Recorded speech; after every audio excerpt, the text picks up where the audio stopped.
is that it's not that natives are losing at the expense of immigrants. They're both better off because of those differences in that variety. You talk a little bit in the book about the connection between immigration and job creation and investment, and maybe even more so the investment side. Tell us about what you see there. Yeah, that's such an important question because that's one of the most misunderstood aspects of what immigration does to the economy. So let's do a simple example. We're sitting here in Philadelphia, just a few miles from here, in a place called Hometown, Pennsylvania, small town, 3,500 people. Last year, EMD Electronics announced the expansion of a facility that would create 200 high-skill manufacturing jobs. These were jobs to create parts that are really critical for chips, right? So this is the kind of jobs that everybody wants in America.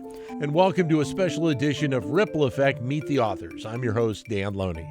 In each episode this month, the podcast will feature Wharton faculty authors in lively, fast-moving conversations about their latest books and research. We're going to be covering a diverse range of topics, bringing you the latest insights and knowledge that you can apply to your life and to work. Hello and welcome to the Ripple Effect Meet the Author series. I'm your host, Dan Loney. Today, a pleasure to speak with Zeke Hernandez about his book, The Truth About Immigration. That book about why successful societies welcome newcomers. Zeke, great to see you again. How are you? I'm good. Thanks for having me, Dan. You make the case with the book that we need to kind of broaden the conversation on the economic benefits of immigration. You say that most people are stuck on this perennial issue of whether immigrants take jobs or lower wages. Give us a sense of what you're trying to bring forward with the book. Yeah. I've been researching this for nearly 20 years and also speaking to a lot of audiences about this. And what I've observed is that the big problem in the way that we talk about immigrants in the economy is that we never get past questions that are about whether immigrants are harmful to us, like do immigrants take jobs or lower wages? And that's an important question. But when you look at the data, you realize that immigrants not just don't do harm, but they are net positives in a very extreme sense. They bring a lot of good. And it's very different to say that something is not bad than to say that something is good, right? Like below zero versus above zero. And so we just need to broaden the lens to see the big picture. And then those questions that people commonly ask, we'll kind of understand them in the right perspective. So let's kind of start very high level. What goes into a successful economy? What goes into a successful business, since this is a Wharton audience, right? Yeah. Well, just think of the inputs. You need, of course, people and talent, but you need investment. You need ideas and innovation. You need customers. You need new technologies. You need all kinds of things that are inputs into a successful economy and a successful business. The short of it is that the research tells us that immigrants contribute positively to all of those ingredients, right? And so we have to broaden the conversation by thinking about that. And a successful economy and a successful business doesn't just have a lot of those ingredients, a lot of those inputs, but it has a great variety of those. And the way we get both a higher quantity and a higher variety of those two things is because of the movement of people. People that come from different backgrounds bring more and a greater variety of those two things. So that's a big picture. And if we frame the conversation that way, then we can really understand the economic effect immigrants have.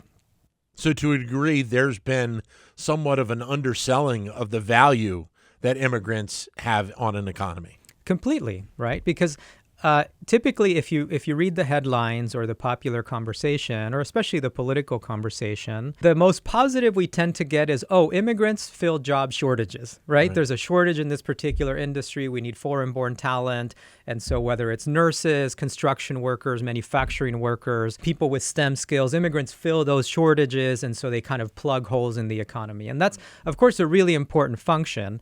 But we never get to like the win-win in that immigrants create all these incredible innovations. Immigrants bring more investment. Immigrants do all these things that are not just plugging holes, right? And so, yeah, we're totally underselling the issue. And I'm sure we'll have a conversation about what those positives are. Well, exactly. And so let's continue there, because I think you can look at a variety of different avenues right now of where the value of immigration can be in this country. And I guess when you even think about the dynamics of who makes up the workforce right now, a lot of conversation about the older generations who are moving closer towards retirement and won't be in the workforce in the next few years. Well, you have to replace those people. And part of that will be around immigration. Yeah. And it's even more than that because it's not just people that are retiring. We lose 700,000 people in prime working age to death every year in this country. 700,000, right, working age people. We don't even replace that many through our legal immigration system, right? And so you have to plug in the holes left by retirees and people who are working age who are leaving the workforce for tragic reasons, right? And that's just the beginning. This sounds somewhat similar, I guess, to the debate about diversity in the office or on a board of directors, that the more options you present in that situation, the better the final product can be. In this instance, the more options you have in a workforce, potentially the better the bottom line will be for companies moving forward. Yeah, absolutely, right? This is not just an economy-wide thing, but a business thing. We have evidence that when firms hire people from different national backgrounds, they perform better. They're also more innovative. But here's I think the part that is really insightful is that those people from different international backgrounds make native workers more creative and more productive. Here's one example. Immigrants in the U.S. are 18% of the inventive workforce, meaning people who patent. Okay, 18%. But they account for 36% of all patents in the United States.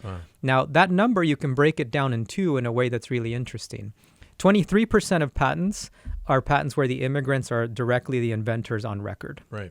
But the other 13% is native inventors patenting more because they work with immigrant inventors.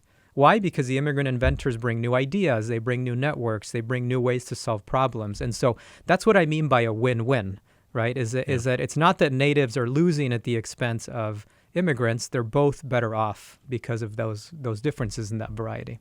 You talk a little bit in the book about the connection between immigration and job creation and investment, and maybe even more so the investment side. Tell us about what you see there. Yeah, that's such an important question because that's one of the most misunderstood aspects of what immigration does to the economy. So let's do a simple example. We're sitting here in Philadelphia, just a few miles from here, in a place called Hometown, Pennsylvania, small town, 3,500 people. Last year, EMD Electronics announced the expansion of a facility that would create 200 high-skill manufacturing jobs. These were jobs to create parts that are really critical for chips, right? So this is the kind of jobs that everybody wants in America.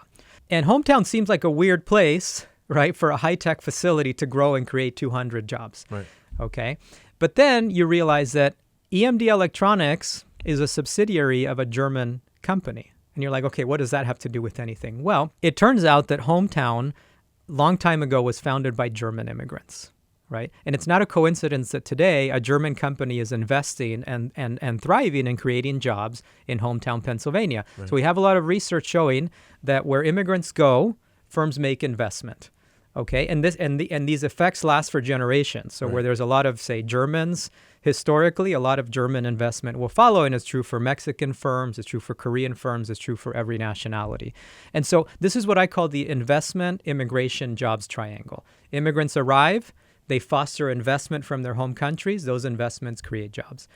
The other link between immigration and investment and jobs is that immigrants are 80% more likely than natives to start businesses of all kinds, from the high-tech Google and Zooms of the world to the mom-and-pop restaurants that we all love to eat in. And regardless of size, regardless of type of business, immigrant-founded businesses create more jobs than native-founded businesses. So whether it's through pulling capital from their home countries or investing their own capital in new businesses, immigrants create jobs through that triangle I just mentioned. It's been a big part of the story, but all that you've laid out right there really, again, does highlight the need for proper policy around immigration. And that obviously has been a debate that's been going for many, many years now without enough of a true conclusion. Yeah, so I think that another reason that I wrote this book is that not just in the United States, but in every country that's having the debate that we're having, there's an obsession with how immigrants come into our countries, legally,